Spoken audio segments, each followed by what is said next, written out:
श्री श्री रविशंकर श्री गुरुजी का आज जन्मदिन है एवं आर्ट ऑफ लिविंग जीवन के केंद्रगिरी पहुँचमा जीवन के केंद्रगिरी आगे नमा खाली जीवन में निजर जीवन रही से समाज के केंद्रगिरी आगे नमा तार विषय आम समस्ते एकत्रित हो गोटे बहुत बड़ विषय है। आम जीवन सागे समाज सागे देश सागे जड़ित आपण कार्यक्रम बहुत भल लगुचे बहुत सुंदर लगुचे एवं निश्चित भाव में आपण मैंने आगे जाऊन सबू जगार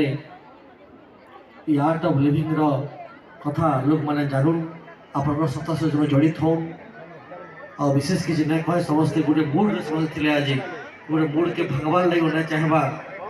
केंद्रगिरी आगामी दिन में आपण दिन कथा दाबी रखीछन आम समस्ते मिसिक अलरेडी बड़ भाई अश्विनी फड़ंगी कही सारे न एवं आ जो मैंने अच्छा समस्ते समस्ते मिसिक केंद्रगिरी आर्ट ऑफ लिविंग गोटे इन्यूट हवा एवं इन समस्ते केंद्रगिरी आहरी भल मात्रा काम पार्बा जन्मदिन अवसर से हार्दिक शुभेच्छा ज्ञापन करुचे। गोटे जिनस है जे कैंसी भी जिनस के आगे बढ़ावार के हेले गुरु जरूरी पड़सी जेनटा के रविशंकर को गुरु कहूँ अन्य हिसाब से आम गुरु पाई